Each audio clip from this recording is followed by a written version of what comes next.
Sejam bem-vindos ao Jade Delas. Estou eu aqui, Elisa Carvalho, junto com a Annelise Espanhol e com a Júlia Vick, para apresentar para vocês o podcast de hoje, que vai ser sobre 3 divas. Mulheres, três mulheres fortes e resilientes. Épocas distintas, né, que representaram de alguma forma aí um empoderamento feminino.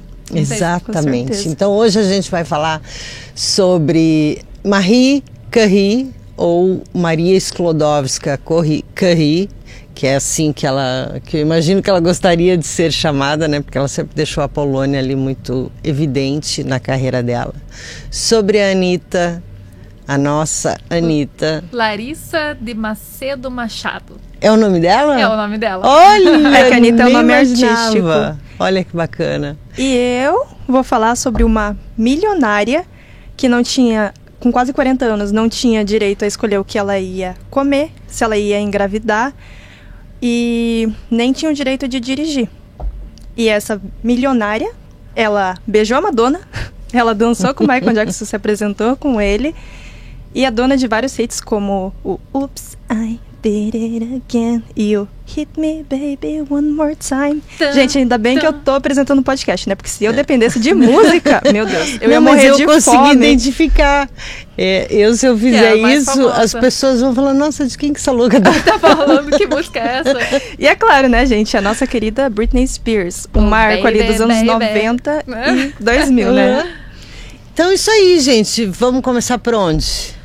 De baixo para cima, de cima para baixo, do da meio. mais antiga, da mais nova. Eu brinquei com a Júlia que a gente podia ter invertido, né? Porque a Britney é da minha época. Ela tá querendo roubar a Britney dos anos 2000, gente. Me ajudem aí, galera dos anos 2000. Não. 2000 eu era adolescente, eu curtia a Britney. Mas eu cresci com a Britney.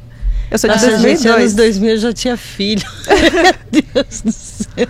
É aqui que a gente vê a diferença de idade, né? Eu estava fazendo dancinha da Britney, The Spice Girls, Backstreet Boys. Eu tava vendo os videoclipes. Então, não sei se a Júlia quer começar a falar, mas a Anitta, muita gente conhece porque é da atualidade, né? Uhum. É o que tá no ar, né? Jovem, né? Então vamos começar pela Maria Sklodowska, porque senão... uma ordem temporal. Isso. A mulher empoderada do passado. Exatamente. Daí do 2000 a ali. Britney e fecha com o ano da atualidade que temos isso, hoje. Isso, que daí eu acho que dá pra gente dar uma amarrada no assunto, até com... Né? Sobre esse empoderamento, né? Sobre como que foi no passado, né? Exatamente. Um tempinho atrás e agora. Que eu acho que não mudou muito, mas vamos lá. Bom, dá pra gente começar então com a Maria Sklodowska, que ela foi, e eu sou apaixonada pela história dela, acho um mulherão assim, não só para sua época, né? Mas que ficou na história, né, para todas as épocas, e querendo ou não, é uma pessoa que ela faz parte do dia a dia de todo mundo. Conheça ou não conheça esse nome, todo mundo conhece o raio-x. Então pronto, é saber que ela está ali, né, no desenvolvimento desse... ela estava ali quando alguém quebrou uma perna, o pessoal também que faz tratamento para câncer, também precisa. Então, assim, ela está presente ainda na nossa vida e vai continuar durante muito tempo. A vida dela que eu conheço, a parte que é legal é que eu fui na casa dela na Polônia, visitei a casa dela e, nossa, muito show. Tá dentro de um lugar, assim, né, onde você... vive um pouquinho dessa... Sim, ver as características, o que ela gostava, como que ela vivia, né? E, na verdade, assim, a Polônia, e eu optei por falar de Maria Sklodowska e não só Marie Curie, porque a Polônia tem muitos ciúmes dos seus, né? Então, assim, Chopin é polonês, mas está enterrado na França, porque ele acabou indo para lá. Copérnico, se fala muito dele, mas não se diz que veio da Polônia. eu acho que é o Bauman, que é também polonês, mas também fala-se muito da filosofia, não fala. Daí você chega na Polônia, eles ficam sentidos mesmo, né? De, poxa, levar a nossa Maria, que é daqui, né? Dá para dizer que nasceu aqui, que se fez aqui, né? E quando a Maria Sklodowska era criança, era proibido mulheres estudarem, né? E o pai dela foi uma personagem muito importante na vida dela, porque ele ensinou, ele educou as filhas em casa, ainda que com a proibição do governo, porque acreditava, ele era professor e acreditava que a educação é para todos. Exatamente, a educação é para todos e é necessária mesmo, né? Não tem que ser um luxo. Sim. A mãe da Maria também, né? Ela dava aula para uma escola de garotas. Sempre escondido, porque naquela época era o reino da Polônia. Mas era dominado pelos russos. Mas era dominado pelo como é que chamava? O Império Russo. E aí os pais dela ensinavam as filhas em casa, e a irmã dela foi a primeira a sair, a se mudar para a França, porque lá poderia concluir o ensino médio e fazer faculdade e tal. E ela acabou seguindo a irmã. É que foi um acordo entre elas, né? Tipo, você vai primeiro, você estuda, eu trabalho aqui na Polônia para pagar os seus estudos. Quando você já estiver formado e trabalhando na França, eu vou para aí e você paga os meus estudos na França. Eu não sei se houve exatamente assim esse acordo, porque era uma coisa de ajuda. Natural, assim, isso. Né? Que as coisas iam acontecendo. Elas queriam que todas as mulheres pudessem estudar. Né? Então, assim, se a gente pensa 1800 e pouco, que ela nasceu no final de 1800, a Polônia tinha sido tomada pelos impérios ali austro-húngaro, Prússia e o Império Russo. Então eles tinham, porque ainda hoje a Europa, a gente quando fala de guerras aqui no Ocidente, a gente pensa, aqui no Brasil a gente pensa que é muito simples entender os conflitos que tem ali. Eles têm mágoas de 200, 300 anos, porque o nacionalismo, o patriotismo deles é muito forte, é muito diferente do que a gente entende por patriotismo. Então eu não acho que no Brasil um dia a gente possa ter esse amor pela terra. E é um amor mesmo, não é uma coisa que você coloca, né?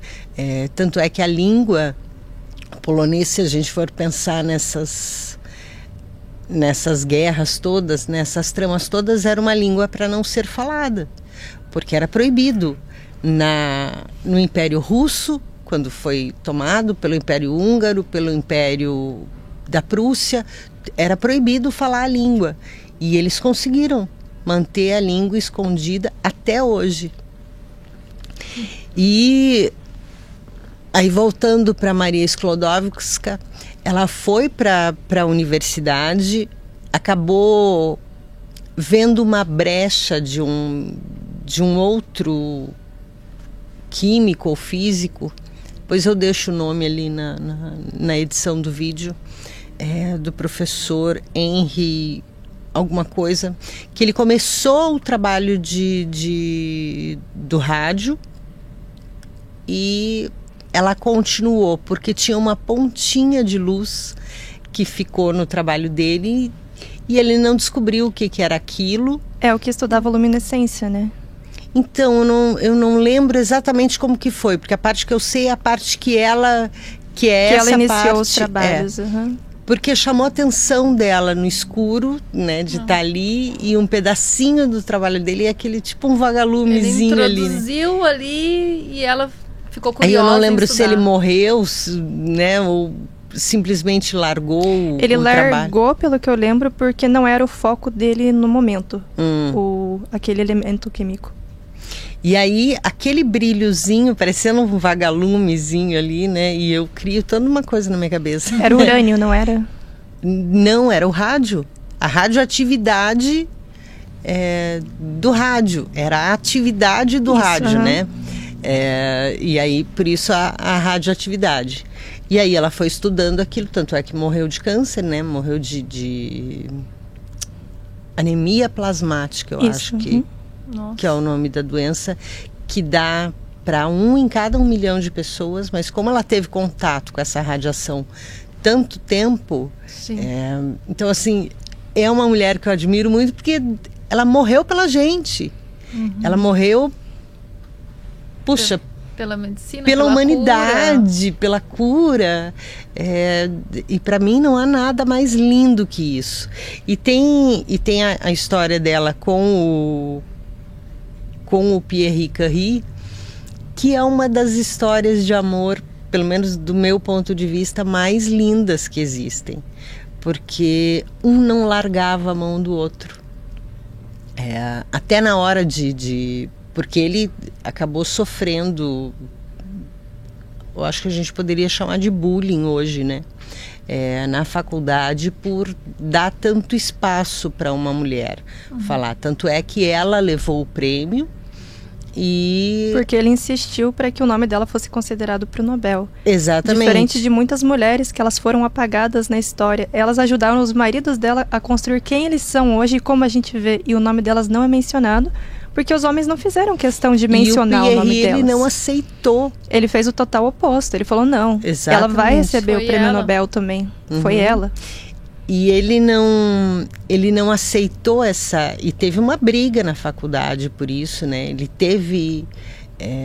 teve sanções nessa elite científica, onde até um período da vida deles eles foram trabalhar na Polônia, no quintal de casa, passando horas de frio, de fome, de criança pequena, sem dinheiro, mas trabalhando com o cérebro, né? E aí os materiais que eles tinham ali para poder desenvolver tudo isso. E quando ele morre, e aí no Nobel ela foi indicada para o Nobel, mas aquela elite científica ali, ela não queria que o nome dela fosse para indicação, né? E aí colocaram para ele, e ele não aceitou e falou que não, que esse prêmio é dela. Tanto é que é a única família que tem 5 Nobel da área, né? Então, assim, as filhas família todas, gênios. Família de gênios mesmo, e de dedicação e de muito estudo, e de amor pela ciência. Amor. E eu não acho que seja só pela ciência. Eu sinto nisso como um amor pelo próximo mesmo, né? Porque elas sabem, né? A primeira filha que conseguiu o Nobel, ela sabe que a mãe morreu de câncer. Ela sabe que esse trabalho foi um trabalho muito nocivo para a família dela. Ela perdeu a mãe dela, né? Que eu imagino essa família muito amada, porque quando o Pierre morreu atropelado por uma carroça, né, por uma carruagem, que naquela época seria como ser atropelado por um carro hoje, né? Uma coisa totalmente repentina, onde ela fica assim sem chão, mas ela tem sem dinheiro, mas ela tem que seguir em frente, porque exatamente, era o plano de vida deles continuar com aqueles estudos. E ele falava para ela continuar. Ela morreu. Quantos anos? Nossa, a Marie? A Marie. Ela nasceu em 1867, eu acho, e morreu em 37, 34. 34 você tinha falado, né? Eu acho, mais ou menos. 70 para 30. Eu sou ótima de quando 60 anos, 60 e poucos anos. 70, quanto que ela nasceu? 70 e... 1800 e... Nossa, é muito antigo, né? 97. Vamos ver. Vamos procurar o Google. A data certa. Ela nasceu em Varsóvia, em 1867. Morreu em 1934? Em 4 de julho. Eu não sei quantos anos é isso, gente. Eu não sei fazer 1934 ela morreu? Uhum. Nossa, mas ela morreu aos 73 anos. Então ela não morreu jovem ainda, foi longe. Foi. Mas vamos... Porque o câncer, quando ele, né? Quando ele desenvolve, dependendo do tipo, é muito rápido, né? E ela tinha o contato direto com aquilo em ambientes fechados. Sim, então por isso que eu achei que ela nem imaginava o que aquilo ia causar nela, o que poderia causar. Ela tinha essa missão mesmo, porque ir aos 73 anos com um estudo de algo radioativo praticamente diário. E uma mulher muito simples, né? Uma mulher, assim, que... Eles nunca almejaram o dinheiro, e sim o conhecimento. Assim... Era tudo meio, eu penso que meio mágico, né? Essas descobertas, é um propósito de vida mesmo, simplesmente maravilhoso. Tem até uma frase dela que eu salvei quando eu estava estudando, onde ela diz: nada na vida deve ser temido, apenas compreendido. Agora é hora de compreender mais para temer menos. E é uma frase, assim, que eu diria, ela é temporal, porque... principalmente nos tempos atuais, onde a gente parece que está sempre regredindo. A gente deveria conhecer mais, mas a gente continua temendo coisas que já são conhecidas. Principalmente, por exemplo, agora com a questão... Eu vi uma notícia recente onde o Brasil voltou a ter números grandes de crianças não vacinadas. De doenças, assim, onde já existem vacinas. E é algo que a gente já conhece, mas a gente ainda teme. E a gente não deveria mais temer aquilo que já é conhecido. Não, e é engraçado... E confiar, né? O problema, eu acho que hoje em dia é a confiança, né? Mas daí as pessoas falam de confiança e a gente tem o celular aqui, né? Qualquer empresa é capaz de colocar numa TV, num celular, um microfone. Assim, não há uma privacidade real, né? Se a gente quiser falar de privacidade mesmo, não há privacidade. Então, a vacina não tem matado ninguém, né? Nos últimos anos, muito pelo contrário, tem salvado a vida. E é muito triste ver pessoas regredindo e dizendo não à vacina e expondo crianças a perigo. É que depende da vacina, né? Aí a gente entra no nosso Mas sarampo? Não. As vacinas que já estão aí há anos, que, né, vieram de um processo, de uma pesquisa de 10, 20 anos. Vai ter chip dentro. Agora... Gente, na tinta de cabelo pode ter chip dentro. Agora, as vacinas que já estão aí nas sempre pílulas multivitamínicas poderia ter um chip. Agora, a vacina do Covid para criança, aí já é um assunto polêmico. Pois mas polêmico porque se a Ritalina pode, daí... porque vacina do Covid, não. É pela quantidade de estudo que se teve e que não se sabe, e estudos que vêm saindo, né? Então, em países que estão proibindo para as crianças, daí que pai e mães ficam na dúvida, poxa, em tal país descobriu que foi responsável por isso. Mas se a gente for pensar assim, é que a gente está entrando em outro campo aqui, né? Mas, saiu da Marie. Saímos das bonitas ali.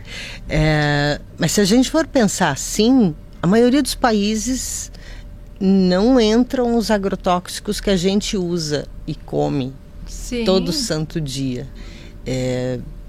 E as pessoas continuam comendo da mesma forma. Mas essas são questões políticas, né? Que está envolvidas. Pois mas daí então, já que é para decidir... Vem a frase da Marie, conhecimento. Como que a gente... Será que a gente conhece o suficiente? E é difícil tomar uma decisão sem o conhecimento. E não vai conhecer. Por isso que falam que a ignorância é a treva. Benção. Não, Sim. A ignorância é a treva. Que tem os dois, dizem que a ignorância é a treva, mas também dizem que a ignorância é uma bênção. Que é santa ignorância, exatamente. Né? Mas a santa ignorância, eu acho que é mais em outros sentidos. Em outro sentido. Né? Na vida pessoal. Eu tenho lá meus filhos e eu vejo eles de um jeito que não é real. Bacana. Daí vem aquele comentário, santa ignorância. Isso. Mas tá bom, né? Não preciso saber de tudo, né? A respeito da vida ali das pessoas, porque todo mundo tem defeito, todo mundo tem virtude e tá tudo certo, né? Mas voltando para as meninas e para a história da Marie. Então vamos lá. E aí eu acho que é isso. Ela é, para mim, uma representação de amor pela humanidade, de amor pelo próximo, de um amor muito puro, né? Muito E a família toda teve ali envolvida, né? Nesse, foi um projeto de vida deles, né? E um projeto de vida onde toda a família foi envolvida, né? Então, assim, são pessoas que eu acho que a gente só tem que agradecer por terem passado pela... por terem dedicado tanto. Vieram com esse propósito, né? Vieram lá para serem bons estudiosos, trazer aí...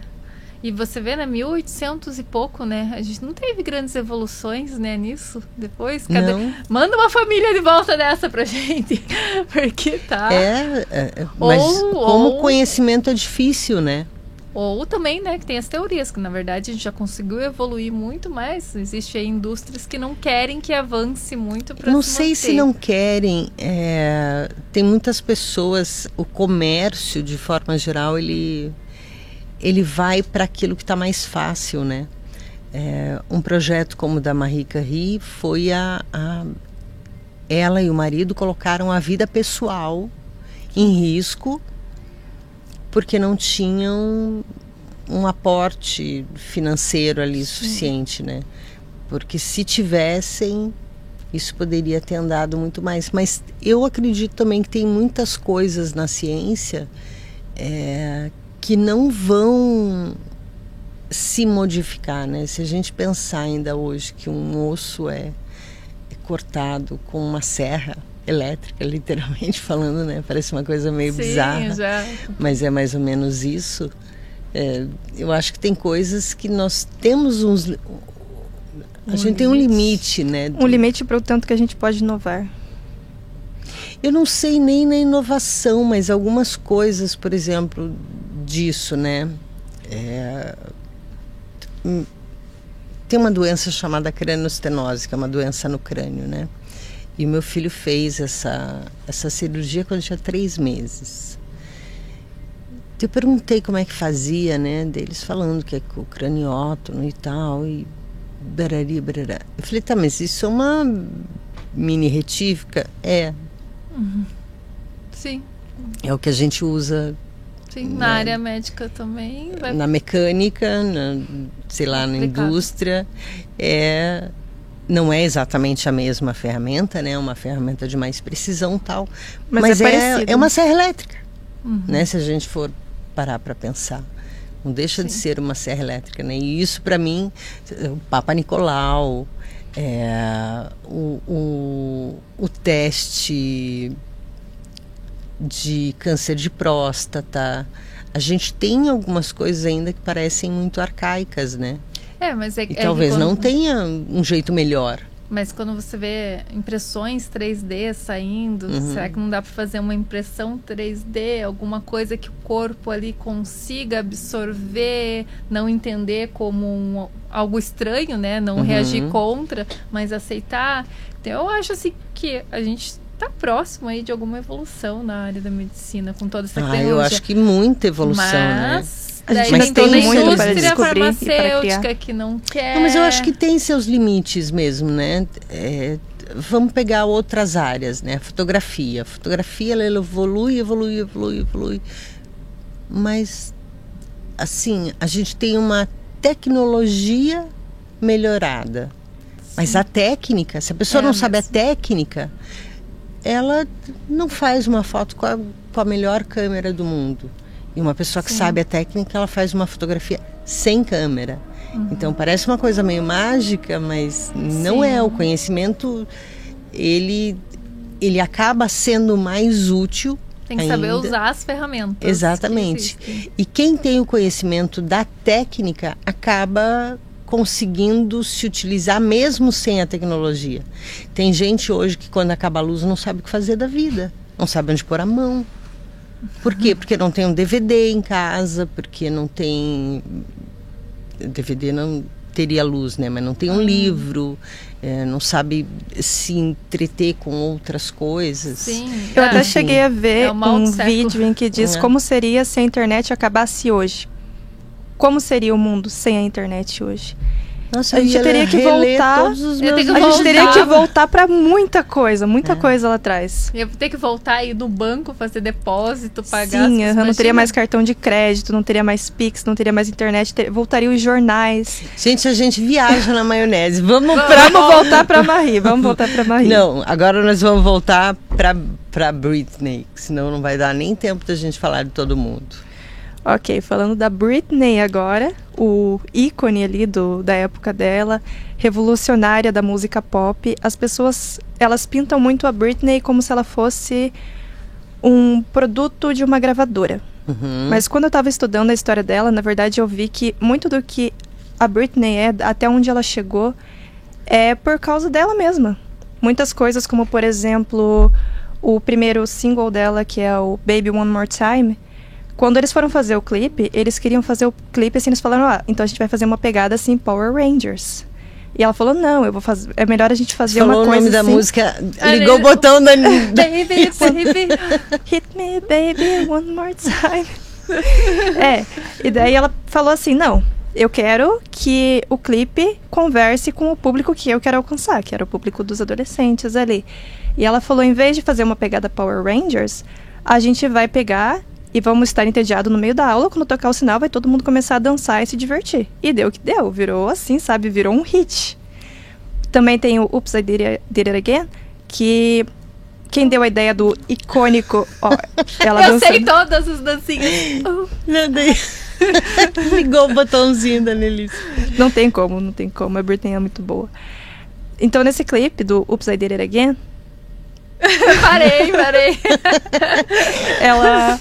Ela quem deu a ideia do macacão vermelho, que também é icônico ali pra carreira dela. Muito. E foi ela quem falou, não, eu quero que o clipe se passe em Marte e que tenha um astronauta bonitão ali. Porque a Britney, pelo que eu reparei, ela tem muito essa coisa de, eu quero homens bonitos no meu clipe. Uhum. Ela tem muita... também ia querer igual.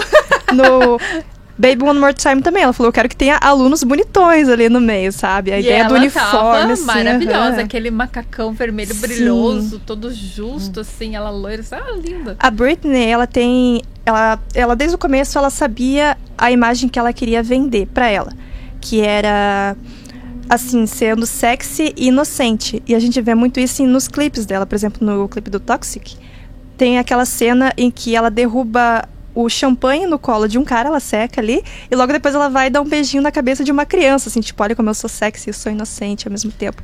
A gente vê isso também no Baby Voice, que ela faz, com aquela voz mais rouca.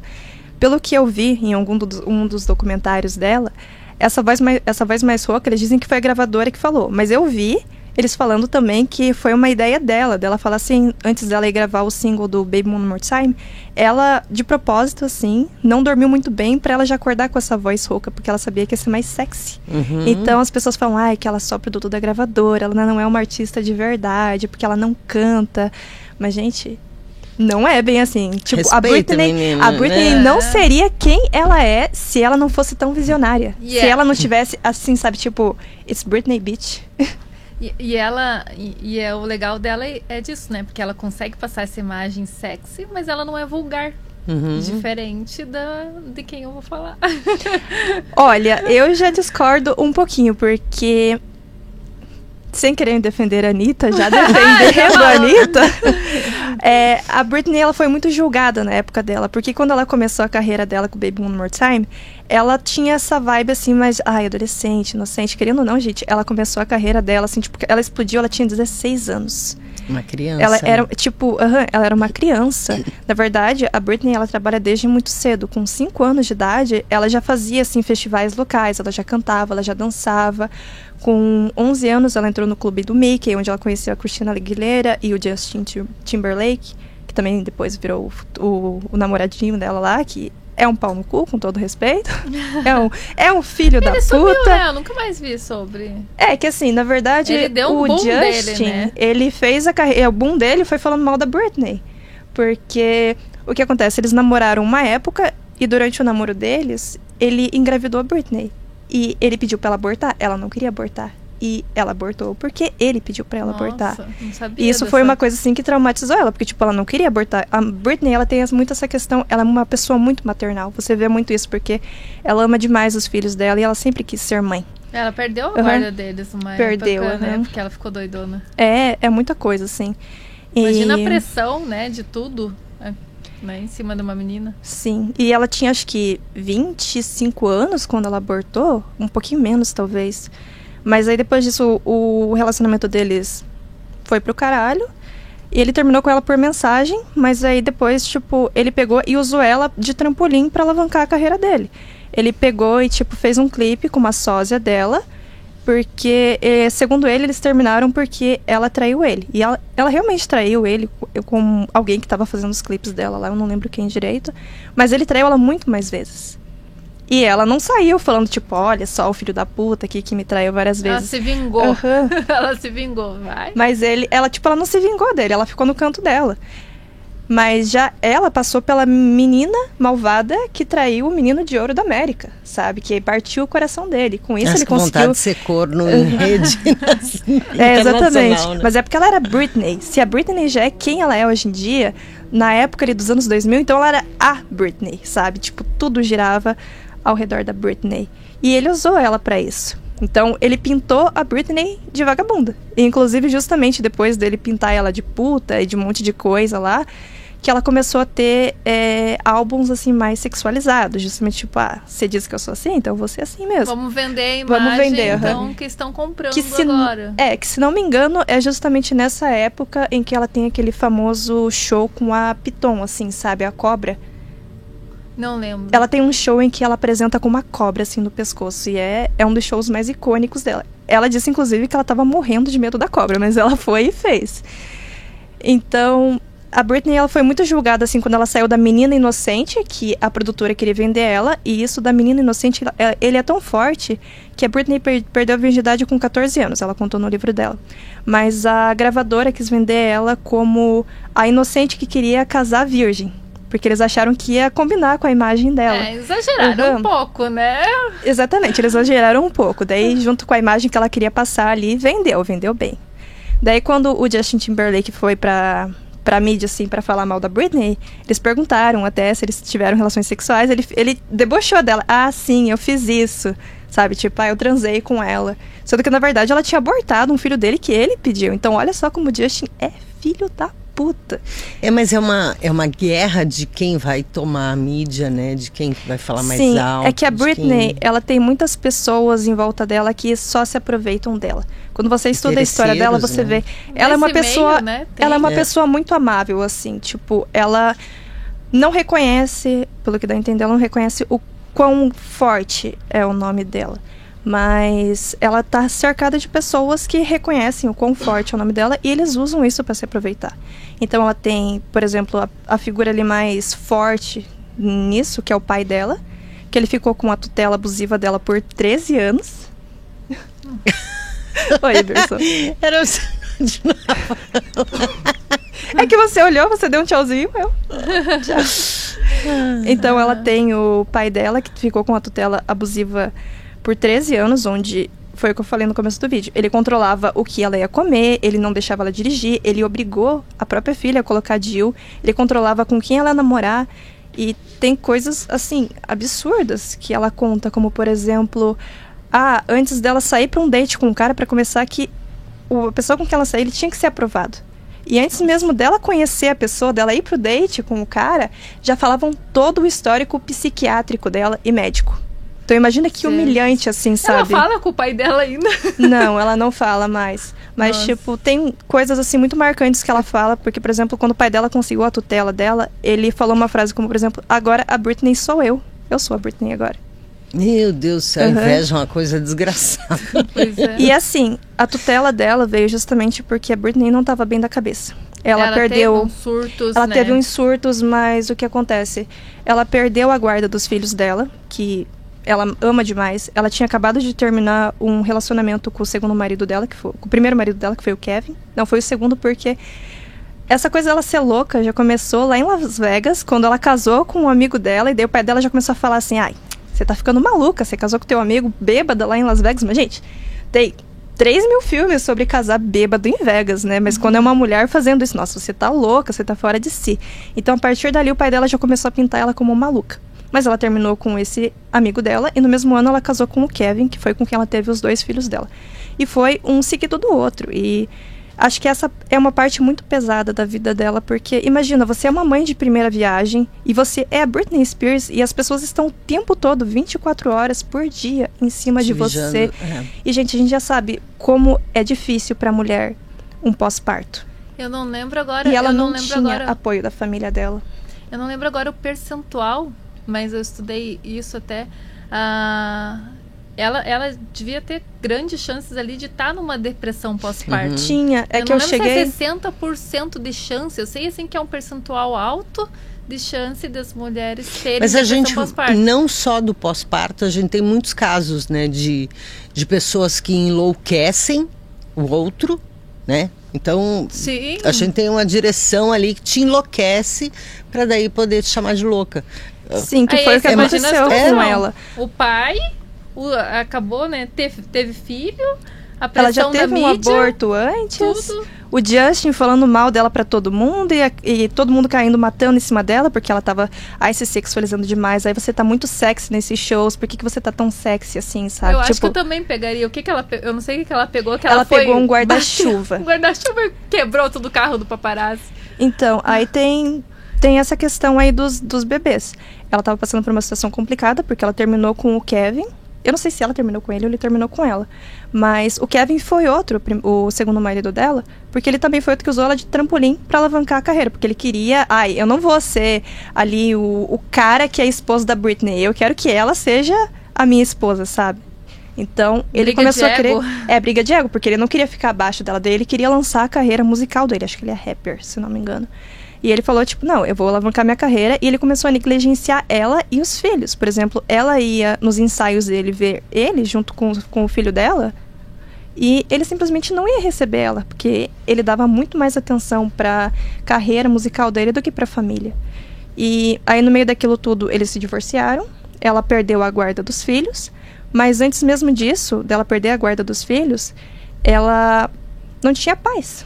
Tem uma foto muito marcante dela, é muito triste, em que ela tá sentada num restaurante chorando com o bebê no colo. Que ela tava fugindo dos paparazzis, ela começou a ter, acho que um ataque de pânico. Ela entrou num restaurante para tentar fugir dos paparazzis e ela conta que ela olhou pra garçonete e ela pensou, não, ela vai me ajudar, porque ela é mulher e um dia ela vai ser mãe, então ela vai entender o que eu tô sentindo. E ela fala que ela ficou completamente sem reação quando a garçonete pegou uma câmera e começou a tirar foto dela. Ela já estava ali, tipo, muito mal. Ela esperando que a mulher acolhesse ela. E ela fez fez o completo oposto. 24 horas por dia, né? Onde que tá a pessoa. A pressão, né? Tem também a cena em que ela tá segurando o bebê e os paparazzi estão ao redor dela. E ela quase derruba o bebê no chão e ela começa a chorar por causa disso. Tem também uma foto dela em que ela tá dirigindo com o bebê no colo. Mas, se não me engano, no livro dela, ela conta que ela tava com o bebê no colo, no banco da frente, porque ela colocou o bebê atrás. Mas os paparazzi não paravam de bater no vidro. E aquilo tava, tipo, assustando o bebê. Então, pra ele não ficar sozinho do banco de trás, ela pegou ele e dirigiu com ele no colo. E aquilo rendeu fotos, né? Porque o pessoal só queria fotos da Britney Spears. Porque naquela época deviam pagar o quê? Milhares de dólares por uma foto dela. Talvez até milhões. Então, no meio disso tudo... A princesa Diana morreu por conta de paparazzi. É que assim, no Brasil, essa questão não é muito forte. Mas lá nos Estados Unidos isso é muito pesado. A gente tem a lei Carolina Dickman, que é mais ou menos desses episódios, né, de invasão de privacidade total, porque é uma pessoa pública. E ela é uma pessoa pública, a Britney, a Carolina, ou qualquer pessoa pública, enquanto está apresentando o seu trabalho. É uma pessoa que está ali dentro, né? Isso, deve surtar muito a galera essa questão, né? Eu lembro que uma vez, eu não vou falar o nome da personalidade que eu encontrei no aeroporto, e daí eu também fui catar o celular para tirar uma fotinho, né? Ele viu eu tirando foto, ele achou que eu era da imprensa, eu tenho certeza. Aí... Você tem cara de jornalista. Ele entrou na livraria e ele ficava olhando, sabe, preocupado comigo, olhando preocupado comigo. Aí eu sei que eu vi que o meu portão tava errado, e daí, por coincidência, ele saiu pra um lado, e eu tive que ir pra aquele portão que era lá onde ele tava indo. E ele achou que você tava seguindo ele. Ele achou que eu tava seguindo. Eu não peguei mais o celular nem nada, mas eu fiquei só observando aquele comportamento. Você imagina quanto que a pessoa fica pirada com Sim. todo mundo em volta, querendo foto, querendo Agora imagina... invadir, querendo, né, ou conversar, ou saber e tal. Agora imagina a Britney em plenos anos 2000, ali que ela tava estourando. A questão do guarda-chuva. E aí lidando com fanatismo, né? Com uma lidando coisa... com aquela... tinha gente que era louca por paparazzi, ela, assim, né? 24 horas por dia. Daí tinha a questão dos filhos. Essa foto do guarda-chuva que ela tá quebrando o carro e ela do tava paparazzi. Careca, né? O que acontece, ela pegou e ela disse que a questão dela ter raspado a cabeça foi porque desde cedo ela nunca teve controle sobre ela mesma. Porque desde os 5 anos de idade, os pais dela já tentaram fazer ela ali para ser uma celebridade de Hollywood. Eles queriam que ela fosse famosa.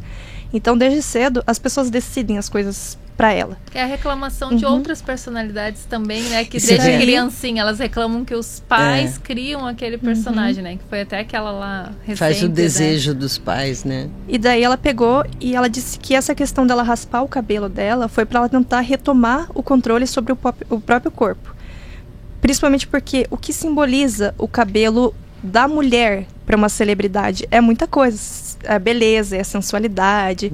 Ela fala que, por exemplo, quando ela estava em greve, durante a época da tutela abusiva do pai dela, ela começou a usar peruca. Porque a peruca não tem esse balançado do cabelo natural que as pessoas gostam tanto de ver. E aquilo era uma forma de protesto silencioso. Então as pessoas falam, porque é Britney isso, é Britney aquilo. Ela é uma mulher muito inteligente.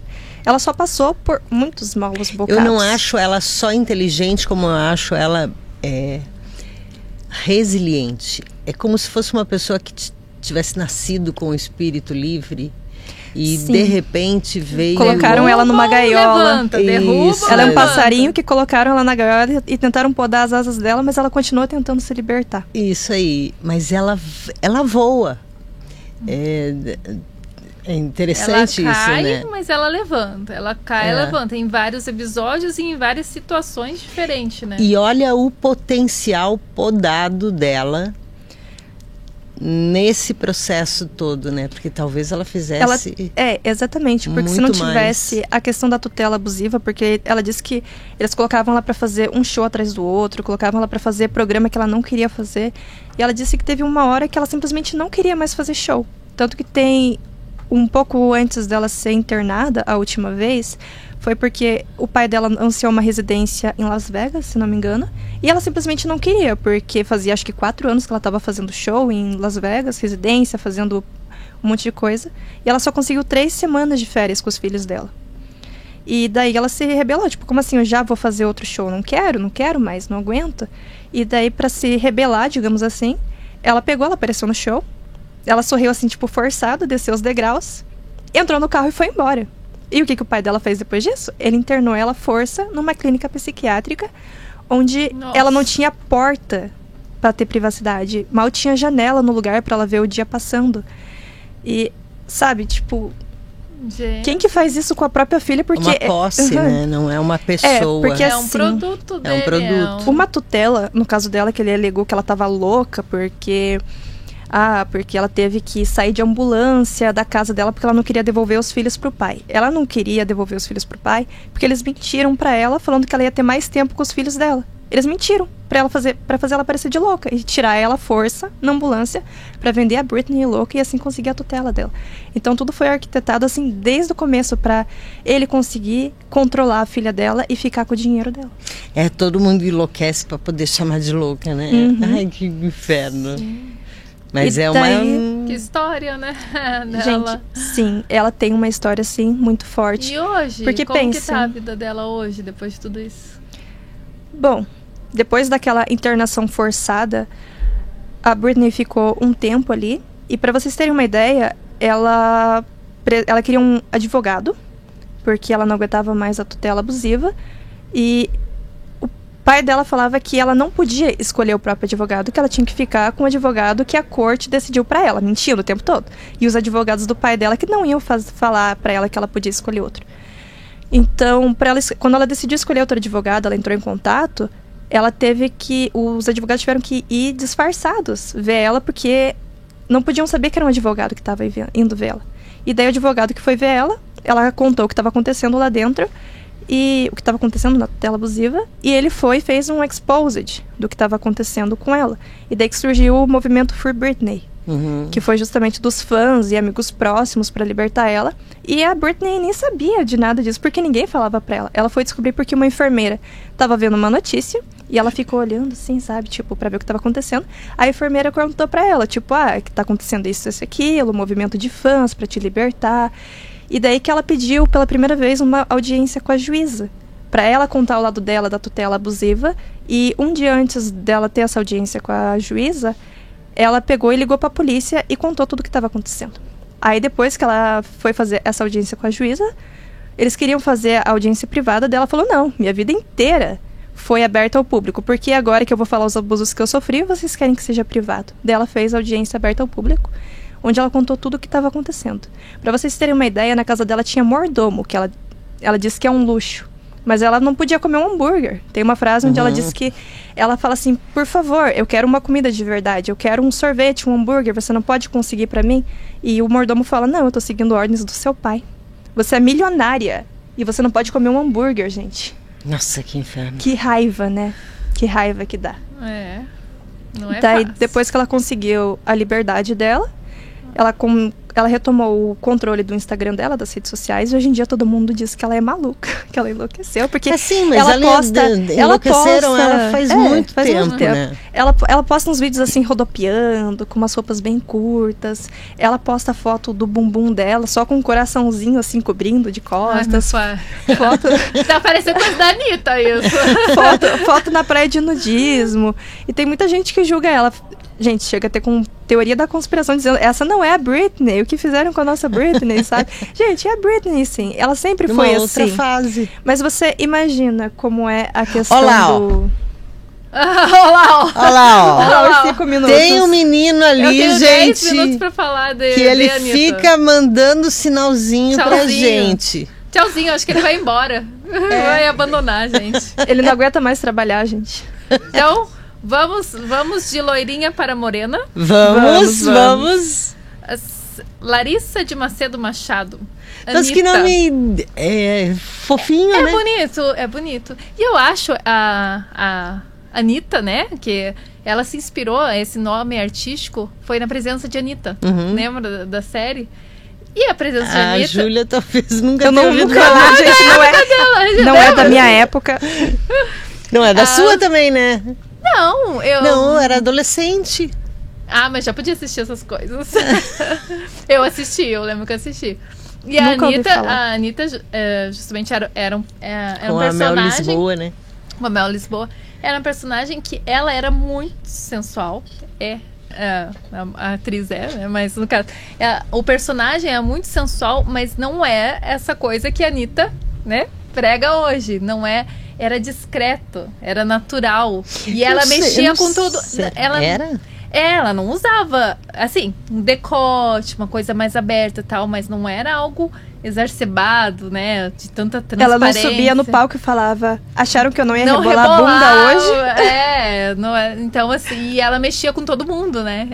Assim, todo mundo, todos os homens que a Anitta conhecia, tudo ficavam enlouquecido com ela. Tanto era uma presença de Anitta. A presença dela era impactante. Então ela gostou da personagem, né? E gostou do nome e adotou a Anitta. Aí depois o empresário ali falou para colocar um 2T ali, né? E esse ficou desde lá do comecinho dela, foi ela que escolheu aí a Anitta. Então, mas é a Larissa, né? E no começo, né, a Anitta, ela hoje é uma das artistas que mais fala, mais conhecida, né, e que eu admiro ela muito como empresária, porque ela digamos, empresa, né, eu vou conseguir, eu vou fazer, ela começou pequeno, né, ela tinha poucos recursos.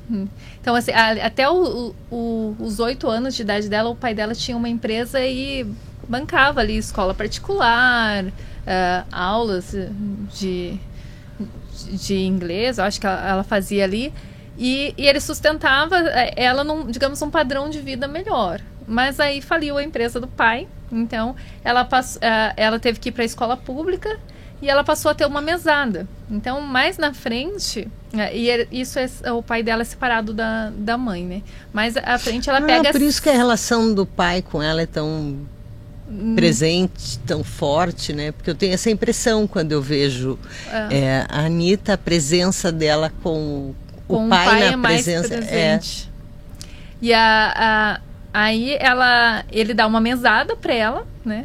E com essa mesada ela faz o curso de inglês, né?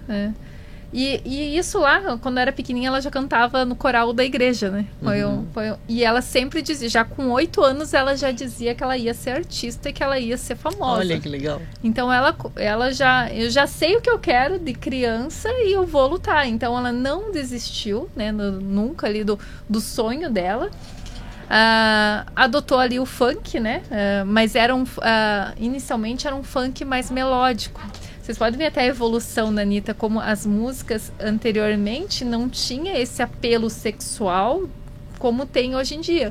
E tanto nas letras, né, da música, que fica com um apelo sexual maior, quanto na imagem dela, né? Então no começo ela era chamada de funkeira, né? Mas embora na época que ela começou ali a ficar famosa, era muito as MC, né? Então o funk era aquela coisa mais gritada e era sempre uma disputa, quase que uma disputa com a mulher. Você gosta você tem inveja de mim. Você gosta dele, veja lá, eu vou pegar. Daí a outra vai lá e responde, pega não, eu sou mais gostosa, não sei o que. Então era mais nessa vibe as MC. E a Anitta tinha já a música como um funk mais melódico. E eu até gosto de algumas músicas. Eu gosto da batida do funk. O que eu não gosto é o que eles colocam de letra, né, do funk. Então, ela vem ali até aquela Show das Poderosas. Que foi onde ela explodiu, né? Ali você não vê aquela coisa tão, né, na letra, um apelo tão sexual, assim.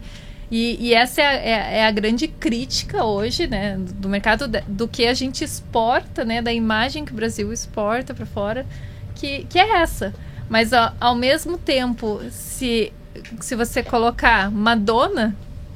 Não há as críticas à Madonna do jeito que tem a crítica à Anitta, né? A Madonna beija na boca de todo mundo, usa transparência, usa maiô. Mas eu não falo nesse sentido nem só a Madonna ou a Anitta.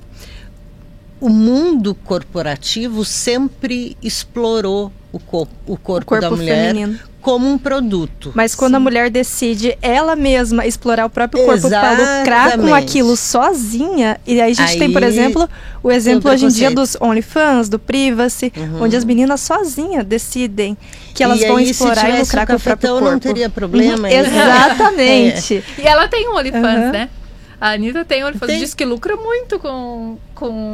Ela tá, sei lá, milionária, bilionária. Teve um site até que estimou a fortuna dela, né? Ela ganhou muito dinheiro aí, mas foi ralando. Então ela veio lá de baixo, ela pegou o pouco recurso que ela tinha, ela estudou, ela mesmo produziu, então assim, ela é talentosa. Você vê uma transformação dela também eu vejo nesse sentido um pouco... De menina para mulher. Não só isso, né? Mas a Grazi Massafera e a Anitta. Eu vejo nessas duas pessoas que aproveitaram de verdade a oportunidade que tiveram, sabe? Porque elas foram estudar aquilo que elas queriam fazer mesmo, se aprofundar no assunto e fazem com maestria aquilo que elas se propõem. Sim. E isso da sexualidade, eu acho que tem uma parte da população que possa falar mal, mas também induzida por esse mercado que não está ali na tutela do corpo feminino. Exatamente. Porque Mas assim, vamos entrar... O mercado compra isso, né? Vamos entrar assim num assunto até um pouco mais polêmico. Quando os caras, eles entram em sites como o Pornhub, o Xvideos, onde eles não sabem nem a veracidade do que está acontecendo com aquelas mulheres, muitas podem ter vindo de tráfico humano. Não tem toda essa rebelião quanto a Anitta rebolando a bunda num palco, gente. Entendeu? Que é dela. Que é dela o corpo, ela faz o que ela quiser com o corpo dela. E tá rica desse jeito. Falem mal dela o quanto quiserem, mas ela tá rica. Ela pode... E ela sabe, diferente da Britney, né? Que teve toda essa pressão. Então ela soube lidar com toda essa pressão. Vi até uns vídeos dela, ela até brinca com isso, como que é... E aí, haters, podem falar. Então, assim, ela Mas esse aí é o jeito brasileirinho de ser debochado. Mas não só essa questão de saber lidar com a pressão, diferente da Britney, ela teve um controle financeiro muito bom. A Britney, ela deixou... tem pais muito diferentes no meio disso. Mas também, é que a Britney, ela deixou a vida inteira as coisas na mão dos outros. A Anitta já é diferente. Mas quando você começa com 16 anos, o que você faz? Temos aí também o exemplo da Larissa Manoela, que ela falou... É igualzinha a Britney, gente. Eu nunca pensei que eu ia falar isso, mas a Britney Spears e a Larissa Manoela são parecidas. Elas começaram a trabalhar ali desde cedo. E a Larissa Manoela tinha que pedir um Pix para comprar um milho na praia. E a Britney Spears tinha que perguntar se ela podia comprar, sei lá, um hamburgão ali para ela comer. Gente, eu nunca pensei que eu ia fazer esse comparativo, mas essa influência dos pais na vida de um artista, ela é muito forte. Ela pode determinar o quão longe a pessoa foi. Porque, por exemplo, se a Britney tivesse uma família que a apoia, que a ama, o quanto não seria diferente, o quanto ela não estaria mais feliz hoje, e principalmente para os fãs, assim, o quanto mais ela não teria entregado. E já a Anitta, ela tem a família dela envolvida. Tá? A família dela trabalha com ela. Então, ela também tem essas pessoas em volta dela, interesseiras, que estão ali só Mas ela sabe filtrar e, tipo, falar, chega pra lá. Só pelo conforto. Todos os artistas, todo mundo vai ter. Mas pelo menos dá a aparência de um grupo diferente, né? Porque se a gente for pensar num artista, eu imagino ele sempre muito sozinho.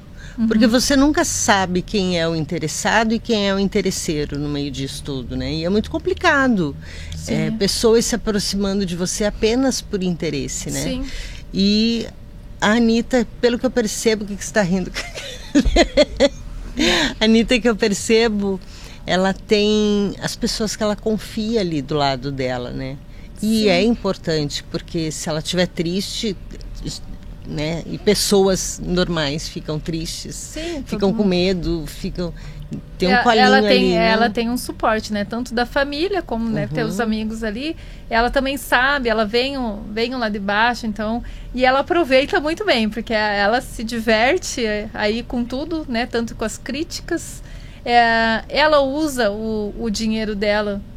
Então, por isso que eu falo que ela é uma boa empresária, ela investe em empresas, ela diversifica. Se atualiza, né? Se atualiza. Então, teve até o pessoal estava criticando muito ela, que ela não saía do ritmo dela. Ela só sabia cantar aquele ritmo. E eles não queriam fazer um álbum com ela em outros ritmos. Ela pegou, foi lá e achou uma empresa que investiu e fez...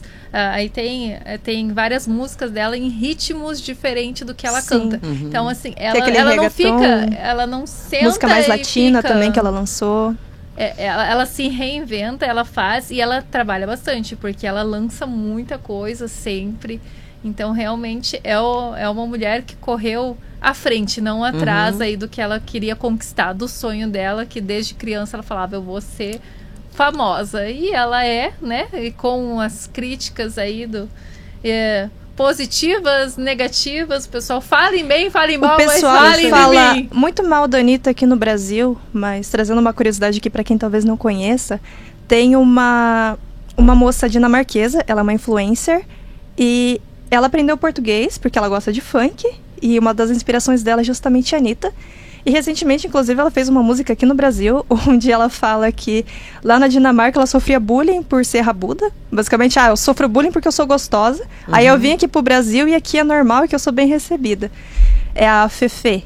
Ela é uma dinamarquesa que faz funk. Ela compõe a música, ela produz e ela canta. Porque o Instagram dela é Fefe Life. Isso, né? É pra... Tem público. Mas pra isso. O negócio da Anitta hoje é interessante. Eu vou ter que demorar mais um pouquinho. O negócio da Anitta é interessante, é porque essa tutela da bunda da Anitta, que ninguém tem, e isso parece, né, agressivo para algumas pessoas, e ela faz do corpo dela o que ela bem entender, e é dela, ela tem direito de fazer isso. A Gretchen e ela tá feliz fez isso fazendo no meu isso. tempo.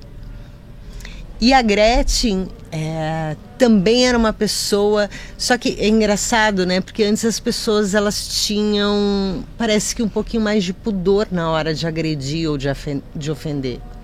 Mas a Gretchen era uma pessoa que o trabalho dela era rebolar. E eu achava aquilo, eu não gosto, né, de mim dançando, por exemplo, né? Pensando não cabe em mim, como diz assim.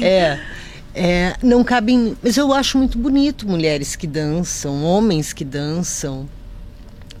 E a Gretchen, ela aparecia no domingo à tarde. Eu lembro. Só rebolando, sempre com roupas muito sensuais, ela muito sensualizada.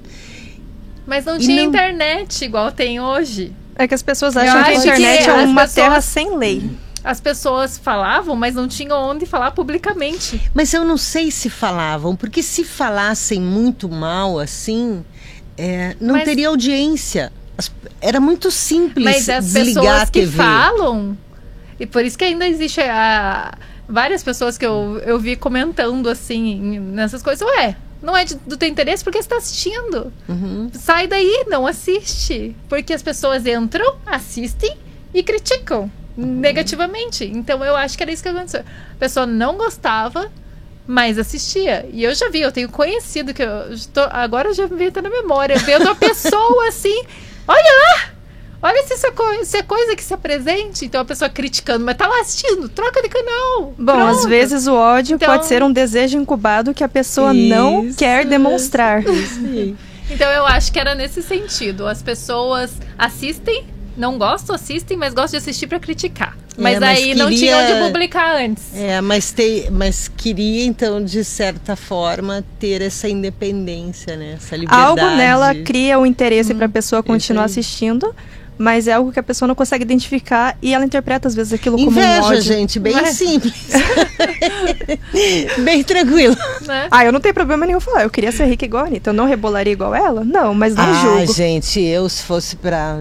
Eu assim, tô satisfeita comigo, né? Mas a Anitta tem uma bunda linda, gente. Pelo amor de Deus. Ela tem um corpão, né? Lindo, perfeito. É um corpão, assim, bem abrasileirado, coisa mais linda. Mas, assim, só a dança e os exercícios já me cansa só de pensar. Então, acho que não vai... Vou ficar por aqui onde estou, que estou confortável, né? Gente. Somos jovens mulheres sedentárias. Isso. Eu tô tentando fugir do sedentarismo. Vamos então, gente, é isso que a gente tem para vocês. Eu espero que vocês tenham gostado, curtido. A gente deu uma pincelada aqui um pouquinho, eu acho, né, em cada uma de 3 Falamos personagens um pouco, bastante fugimos importantes. do assunto às vezes, já entramos em outros temas. Mas o importante é que vocês... que a gente fugiu do assunto. O importante é vocês gostarem de viajar com a gente, viajar na maionese. Isso mesmo. Todo mundo tem um pouquinho de TDAH também. Quem não, Mas né? começando aqui, vai lá, de volta, mas a gente volta. Uma coisa que eu não mencionei, mas que a Annelise vai adorar saber, que é o diagnóstico da Britney Spears. Não tinha o da Elizabeth Holmes, do episódio anterior. Quem não assistiu, assista. Mas da Britney Spears tem. Ela tem transtorno bipolar e borderline. Então... Eu me identifico com ela porque eu também tenho transtorno bipolar, então mas tem umas coisas ali tanta impressão de que enlouqueceram a Britney. Isso também. Ela, quando você aprisiona demais, poda demais a pessoa, e eu acho que apesar disso tudo, ela ainda conseguiu expandir, né? É que o pessoal fala que ela tá louca porque ela posta, sei lá, uns vídeos rodopiando na casa dela. Nossa, ninguém vê TikTok, ninguém mas tem, gente. Mas assim, causa aquela estranheza porque, eles já viram performances incríveis dela, e do nada ela só tá rodopiando sem sentido pela casa dela. Gente, ela tem transtorno bipolar e ela não é uma pessoa medicada porque ela pegou aversão a remédios porque colocavam mais remédio nela do que ela precisava. Mas tem que ver essa questão do transtorno bipolar, porque que igual a Elisa falou, se enlouqueceram ela, quem que deu esse diagnóstico e tal? Porque o bipolar tem nível 1 e 2, Sim. né? Então, e tem o borderline tem a diferença também entre traços borderline E o real diagnóstico. E um ser integralmente borderline. Porque até onde eu sei, você tem uma dificuldade muito grande de conviver com um borderline não tratado. Um bipolar, sim, a mesma coisa. Mas minha família traços borderline é o que torna a pessoa, inclusive, atraente e sedutora. Então, essas pitadas de coisinhas. Vambora, gente. Vamos encerrar por aqui antes que a gente se estenda mais. Que a gente fala. Então é isso, minha gente. Beijo no coração. De novo, vou pedir que se inscreva, compartilhe, comente. Siga nas redes sociais. Siga nas redes sociais, isso mesmo. E é isso, até o próximo episódio.